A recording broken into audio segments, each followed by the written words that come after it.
Elle séjourne en Afrique du Sud pour une visite de travail. Marie Toumbanzinza, ministre des Affaires étrangères, question d'un renforcement de la coopération structurelle. Et puis l'atelier de stratégie continentale de l'éducation pour l'Afrique a été ouvert ce lundi 9 novembre 2020 par le ministre de l'OPST, Willy Bakonga. Les kidnappeurs listés dans les enlèvements des femmes et jeunes filles ont été appréhendés par le commissariat de la police aux villes-provinces de Kinshasa pour les titres. Nouvelle édition sur la chaîne de l'éducation, madame, messieurs, bienvenue. Le gouvernement a pris des dispositions pour qu'il n'y ait pas de débordement au cours de la réunion du comité de conjoncture économique. La ministre de l'économie a pris l'engagement de maintenir le contact avec les importateurs pour inonder les marchés congolais en produits alimentaires, suivait le vice-premier ministre du budget Jean Boudemayo. On peut retenir de ce comité de conjoncture présidé par le Premier ministre chef du gouvernement que la situation macroéconomique, le cadre macroéconomique dans son ensemble est stable. Le gouvernement de la République, avec son conseiller économique qui est la Banque centrale, font des efforts quand même louables dans le cadre du pacte de stabilité économique. Parce que après 4 mois, si pas 5 mois d'inactivité à la suite de la Covid, on ne pouvait pas s'attendre à la situation d'aujourd'hui. Elle est certes préoccupante, mais elle est contenue. Nous avons noté la décélération du rythme de formation des prix, quoiqu'au niveau de certains articles, on a constaté des augmentations des prix explicables, notamment par cette perturbation du commerce international. Dans tous les pays, les importations, les exportations ont connu des perturbations, ont connu des reculs, ce qui se traduit aussi dans notre pays. Mais l'effort est fait par votre gouvernement pour qu'il n'y ait pas de débordement. Surtout en prévision de fêtes de fin d'année, Madame la ministre de l'économie a eu une réunion telle que l'a indiqué le rapport de son excellence Madame la VPM Plan. Elle a eu une réunion donc avec les opérateurs du secteur économique, les importateurs de vivres de première nécessité, et des assurances nous sont données. Et il y aura approvisionnement du marché pendant les fêtes, voire même après les fêtes, en produits de première nécessité. Alors nous avons aussi noté que le taux de change est resté stable à l'officiel, et il y a même une légère appréciation de 0,26%, je crois, au niveau du taux parallèle.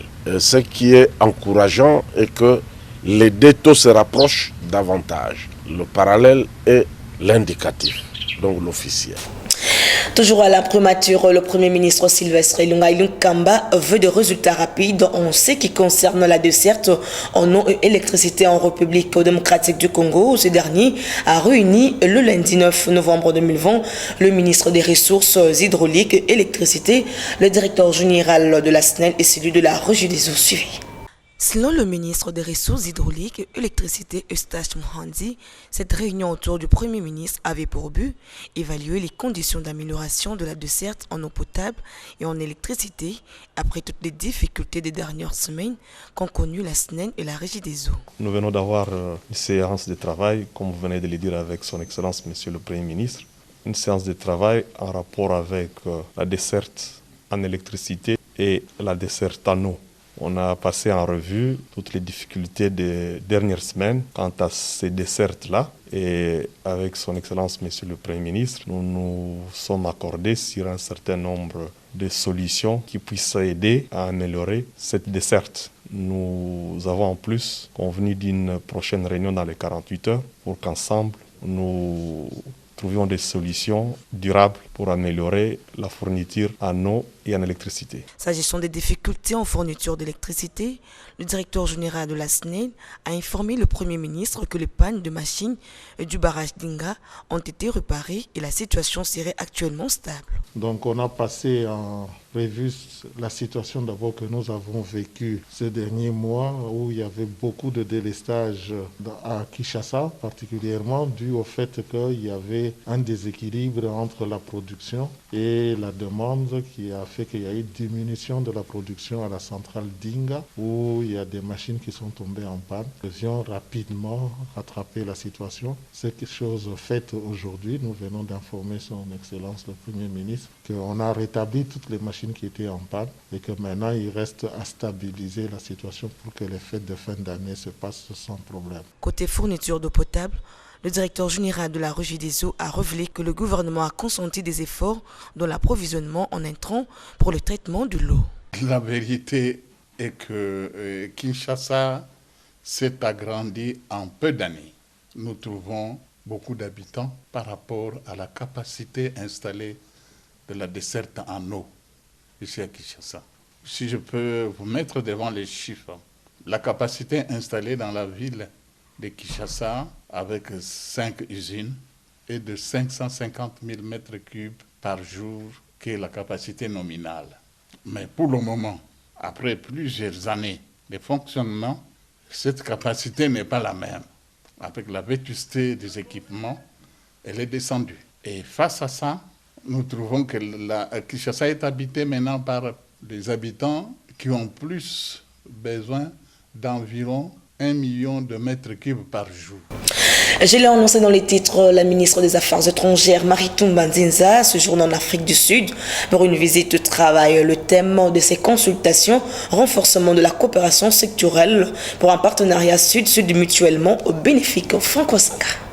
La grande commission mixte Afrique du Sud RDC, qui était prévue en avril 2020, n'a pas eu lieu suite à la pandémie Covid-19. Les deux pays se sont convenus d'organiser des consultations politiques au niveau ministériel sous le thème renforcement de la coopération structurelle et multidimensionnelle pour un partenariat sud-sud mutuellement bénéfique. Les points à l'ordre du jour, les dossiers du retrait de la MONUSCO dans laquelle l'Afrique du Sud joue un rôle important en tant que pays contributeur des troupes au sein de la brigade d'intervention de la force, la désignation du prochain secrétaire exécutif de la SADC qui pourrait revenir à la RDC, les dossiers INGA 3 et GRA INGA. La RDC et l'Afrique du Sud ont signé un traité relatif au projet hydroélectrique GRA INGA en 2013. Les discussions sur la mise en œuvre de ces grands projets dont l'Afrique du Sud est partenaire sont en cours. Les dossiers de l'immigration, cela concerne le protocole d'accord sur l'exemption des visas pour les détenteurs de passeports diplomatiques et de services que la RDC souhaite étendre à d'autres catégories, notamment les étudiants, les opérateurs économiques et les touristes. Il y a aussi des formalités de séjour pour les Congolais résidant en Afrique du Sud et celui des Congolais candidats au retour volontaire. Enfin, les dossiers de la présidence de l'Union africaine pour la RDC à 2021. La pandémie Covid-19 a perturbé la mandative sud-africaine. La RDC va certainement hériter d'une grande partie du programme de l'Afrique du Sud. Il s'agit ici de mettre à place un comité de travail conjoint pour un échange d'expériences et qui s'attellera à préparer la transition entre la présidence sortante et la présidence entrant, a fait savoir le conseiller diplomatique Franck Mboula, membre de la délégation congolaise présente en Afrique du Sud.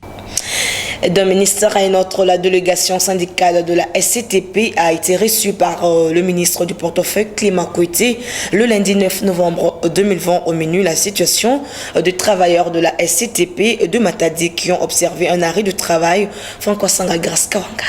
Le ministre du portefeuille Clément Kouité a reçu le lundi 9 novembre 2020 dans son cabinet de travail la délégation syndicale de la Société commerciale des transports et des ports, SCTP, pour échanger sur plusieurs sujets qui préoccupent les travailleurs de cette entreprise du portefeuille. Pour Arma Osassé, président du syndicat de la SCTP, ces questions sont liées à la réhabilitation de Dikenda, directeur du département port et maritime de Matadi. Cette décision du président du conseil d'administration José Makila a créé un tollé au sein des travailleurs de Matadi qui ont observé un arrêt de travail. Le syndicat de la SCTP est venu solliciter l'implication du ministre du portefeuille, l'actionnaire et propriétaire unique de la SCTP, pour trouver une solution d'accalmie et d'apaisement au sein du monde des travailleurs de la SCTP Matadi. Nous venons d'échanger avec son Excellence Monsieur le ministre sur 4 points. Le premier point, c'était les problèmes au niveau le département des ports de Matadi, parce que là, il se pose des problèmes.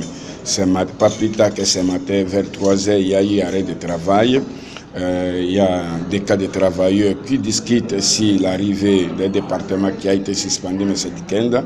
Et de l'autre côté, l'autre cas soutient que celui qui fait l'intérim, M. Oumba, reste à fonction. Et loin de nous immiscer dans la gestion de la société, nous avions demandé à son Excellence, en tant qu'actionnaire unique, parce qu'il est l'État congolais, de prendre cette affaire à main, c'est-à-dire de donner une position d'autorité pour remettre la paix sociale au sein de cette entreprise. L'entreprise appartient à l'État, c'est l'État congolais qui est l'actionnaire unique, il appartient à l'État d'agir. Il nous a rassuré que d'ici 48 heures, d'ici demain, il va prendre une décision que nous nous réservons le droit d'annoncer parce que c'est la première réservée à son Excellence et nous attendons une décision que tous les travailleurs seront très contents, tous les travailleurs du Congo central et de Kinshasa, tout le monde sait. Clément Kouété a rassuré ses interlocuteurs qu'une réponse favorable sera donnée d'ici 2 jours. La délégation syndicale de la SCTP a affirmé sa satisfaction dans les réponses réservées à leurs préoccupations par les ministres du portefeuille Clément Kouété.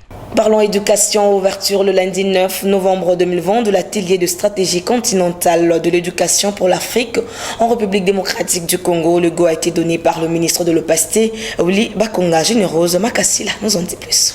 Aux côtés du ministre de l'Enseignement supérieur et universitaire, des Affaires sociales ainsi que du représentant de l'UNESCO et la chef de file des partenaires techniques et financiers de l'éducation, Willy Bakonga, ministre de l'EPST, a martelé sur l'importance de ces rapports qui met en exergue d'une part les programmes qu'a réalisé la République démocratique du Congo dans la mise en œuvre des objectifs de développement durable. En mai 2015, rappelez-vous, la communauté internationale a adopté la déclaration d'Incheon pour l'éducation 2030 à l'occasion du Forum mondial sur l'éducation 2015 ainsi que le cadre d'action de l'objectif de développement durable numéro 4, ODD 4, au mois de juillet de la même année. L'ODD 4 éducation 2030 vise à assurer à tous une éducation équitable, inclusive, de qualité et offrir des possibilités d'apprentissage tout au long de la vie. Les 10 rapports sera débattu afin d'améliorer la qualité de l'enseignement en impliquant dans une démarche inclusive tous les acteurs officiels et ceux de la société civile. Pour le représentant de l'UNESCO, la République démocratique du Congo a encore besoin de plus de financement innovant. En effet, 5 ans après l'adoption de l'agenda 2030 pour l'éducation et 7 ans après celle de l'agenda 2063 en Afrique, il est inéluctable de rendre compte des progrès réalisés par chaque pays. Signalons que la République démocratique du Congo va tirer à travers cet atelier les premiers enseignements et fera des recommandations pour la période 2020-2030. Rendons-nous à l'Assemblée nationale où $7,000 américains en échange d'une signature pour obtenir le départ de Janine Mabunda, selon Didier Manara, président du groupe parlementaire du PPRD. On l'écoute. À 500 députés, lorsqu'un courant politique veut avoir la majorité parlementaire, comme on dit, ils veulent que la majorité parlementaire puisse basculer, puisse quitter du FCC à un autre courant. Mais c'est impossible. C'est le peuple qui choisit, c'est le peuple qui donne la majorité à un parlement. Et le peuple s'est déjà prononcé, c'est une fois pour toutes. Lorsqu'un courant politique veut avoir une majorité, ce courant doit attendre les autres élections. Donc, lorsqu'on donne $7,000, 7 000 je dis bien, à un député, multiplier les 7 000 par 500 députés, à supposer qu'ils veulent avoir toute l'Assemblée. 7 000 fois 500, ça fait $3 500 000 américains, chers collègues, qui ont été déboursés. Parce que certains collègues ont eu ça et nous avons des preuves. Le moment venu, nous allons les brandir.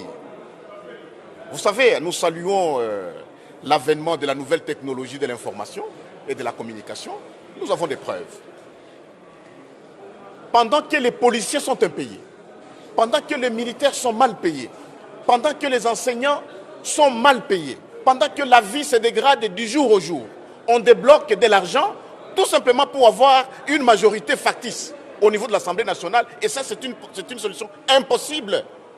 Je vous signale ici avec conviction qu'ils n'auront jamais cette majorité au sein de cette chambre. Jamais. Ceux qui ont des oreilles pour entendre, il faut qu'ils entendent ça. Parce que, chers frères, la loyauté est de loin au-dessus de la corruption. Les députés FCC, ceux qui sont allés, ceux qui ont été victimes de cette imagination, ils sont revenus. Ils sont revenus et le moment venu, nous allons le prouver. Donc, cette majorité qu'ils cherchent, une majorité factice, n'aura pas lieu. Donc, ils ont dépensé et l'argent et leur temps inutilement. Et le peuple congolais en souffre.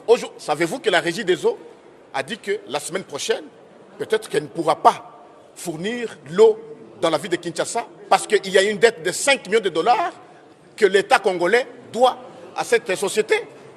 C'est extrêmement grave et nous les dénonçons, nous venons de les dénoncer au niveau de la Chambre et nous les dénonçons devant.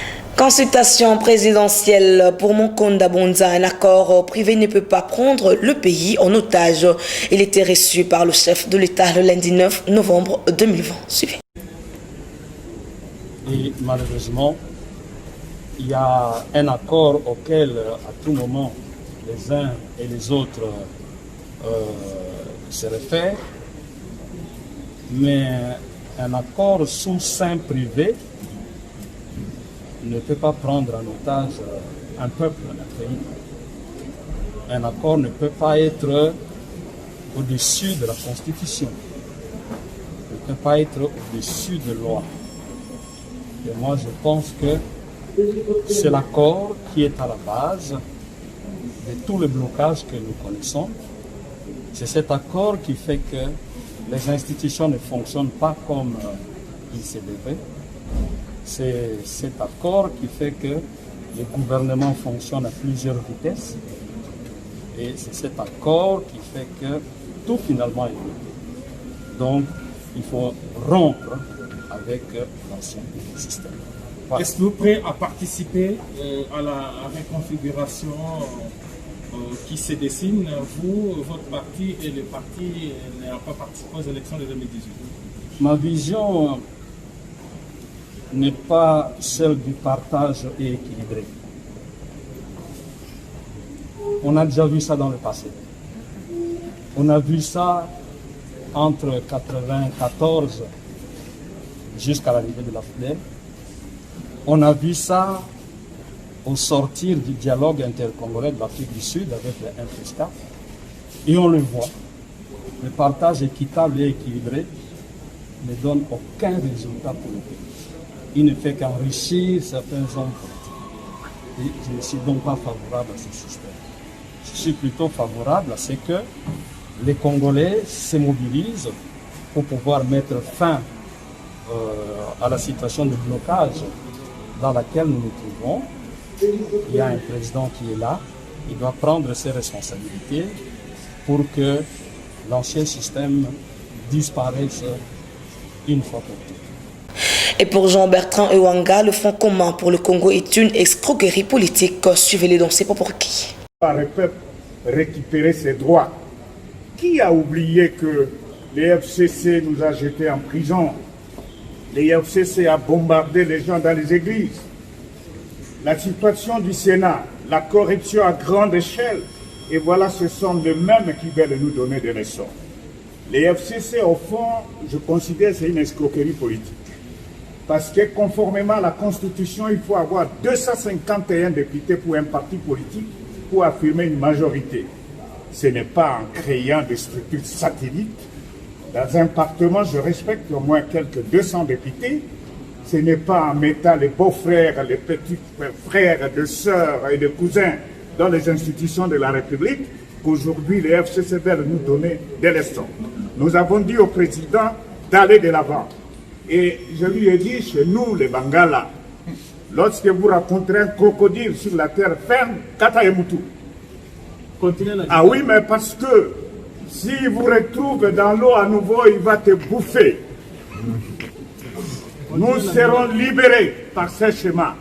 Parce que les FCC n'ont fourni aucun effort pour améliorer les conditions socio-économiques des Congolais. Alors, je ne dois pas tout dire. Je vous ai dit que quand vous voyez un crocodile sortir sur la terre ferme, il faut lui couper la tête. Parce que si vous repartez sur l'eau, il va te bouffer. Les FCC a démontré son incompétence. Son bilan est largement négatif. Alors ils veulent s'accrocher sur les épaules du président Félix, que le peuple soutient, pour ternir son image. Parce qu'ils ont eu même la prétention de dire qu'ils veulent revenir. Ils veulent revenir où? Les gens qui ont échoué. Donc le Congolais, nous devons avoir l'écourage patriotique de dire non à ces gens.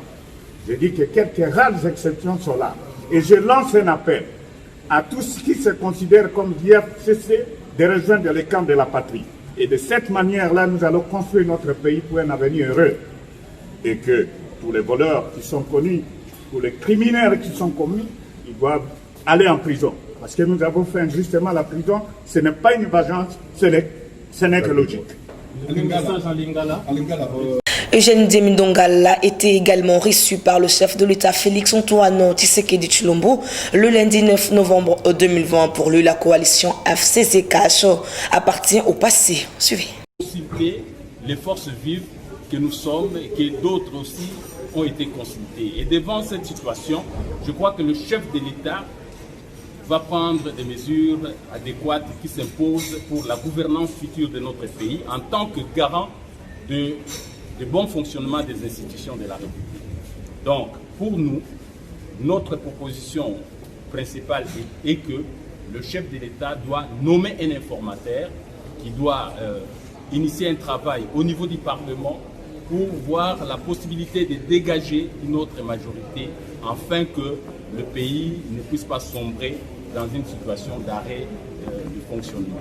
Donc, le chef de l'État qui nous a consulté, nous lui avons suggéré de nommer un informateur qui va mener un travail de consultation, de dégager une autre majorité. À l'issue de cette nouvelle majorité-là, il va mettre en place un gouvernement basé sur les forces qui vont faire partie de l'Union sacrée pour donner au peuple congolais une gouvernance en vue d'atténuer la misère de notre peuple pour arriver à la prospérité demain. Donc voilà, notre suggestion a été présentée au chef de l'État et à ce titre-là, je crois qu'il a été très attentif à ce que nous lui avons suggéré et nous pensons, selon ce que le chef de l'État venait de nous dire, qu'il va encore, à l'issue de ces consultations, présenter son plan d'action. Disons, il va encore parler à la nation à l'issue de toutes ces consultations pour voir l'hypothèse de mettre en œuvre une formation, disons la formation d'un nouveau gouvernement qui va veiller à ce que notre peuple ne puisse pas continuer de vivre la misère, puisque la coalition actuelle a failli, et cette coalition-là, sur le plan politique, elle n'existe plus. Il reste maintenant la mise en œuvre pour recréer une autre coalition. Et dans le cas où cette coalition nouvelle n'est pas possible, ne peut pas être mise en œuvre, nous avons suggéré au chef de l'État de dissoudre l'Assemblée nationale et de faire convoquer de nouvelles élections conformément à notre Constitution. Et pour clore ce journal, parlons sécurité, situation sécuritaire dans la capitale. Le commissariat de la police ville-province de Kinshasa a appréhendé les kidnappeurs qui se sont illustrés et dont les enlèvements de femmes et jeunes filles à bord de taxis jeunes communément appelés Ketch. Commentaire d'Agathe Nizi. Dans un communiqué rendu public ce mardi 10 novembre, le commissariat de la police ville-province de Kinshasa porte à la connaissance de l'opinion publique qui vient de mettre la main aux deux bandes de kidnapping qui se sont illustrées dans les enlèvements de femmes et jeunes filles à bord des taxis jaunes appelés Ketch.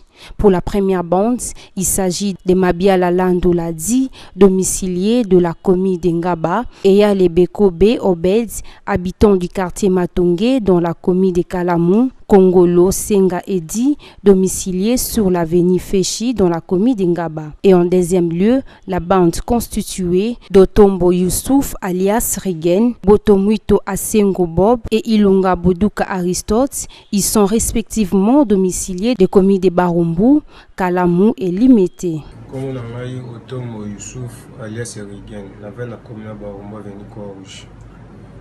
Botomuito Asengo Bob. Na commune à Kalam, na chaussée de Kimwiti. ilanga boduka rescott na bana commune limité quartier Mambé. Biso to alevaka bana basi na moninga na nga na voiture na biso ketch. Soki tozwi yo ava tokitisa yo tokoblige yo tobimisa mbongo nyonso tu eza na kati ya telefone na ye nde nsima tokitisi ye. Bakanga biso deja na moninga na nga na 2018 mpe ngai nakendaki ti prison nabimaki na mesure présidentielle. Moninga na biso moko azangi Saddam bakangaki kaka awa akendaki prison. Eselandi Nadia Lalani na vai na Kapai commune ya Ngaba ngai chauffeur na ba mokonzi na banda. Eya Libe Kombe Obed alias Edom avandi na veni Kanda quartier Matonge commune ya Kala. Kongolo senga edi na vai na veni Fish commune ya Ngaba. Ekangi biso pona ndenge tolevaka bana basi na voiture taxi na biso Obed ndi akangaka kati. Mwana mwasi afuyaka saki apwe tochiki. Ngai nakangama na makambo boye na uchi prison na uchi tobima na mois d'octobre. Toleve ba basi mbala 3 fois tobwaki na nimete. Mama alimbisa biso malgré tosali ye mabe tozaka kabana alimbisa biso atandenge azokaki na moto alimbisa biso to. Quant à la police demande ainsi à toute personne ayant des informations en charge de ces individus dont le visage sont facilement identifiables dans le vidéo de bien vouloir contacter le groupe de lutte contre la criminalité et le stupéfiant au commissariat provincial. Également, les victimes de ces inciviques sont vivement priées de porter plainte à la police afin de couler ces malfrats. Et c'en est fini avec cette édition du journal sur la chaîne de l'éducation, dont voici le rappel de principaux titres. Elle séjourne en Afrique du Sud pour une visite de travail. Maritumba Nzinza, ministre des Affaires étrangères, question d'un renforcement de la coopération structurelle. Et puis l'atelier de stratégie continentale de l'éducation pour l'Afrique a été ouvert ce lundi 9 novembre 2020 par le ministre de l'Opacité, Willy Bakonga. Les kidnappeurs illustrés dans les enlèvements des femmes et jeunes filles ont été appréhendés par le commissariat de la police ville-province de Kinshasa.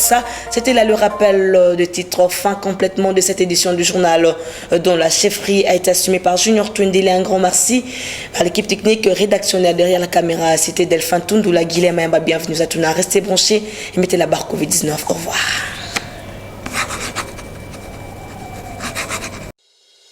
Vous pouvez suivre cette émission en rediffusion quand vous voulez, où vous voulez, sur www.dab.video. Dab.video, le divertissement congolais.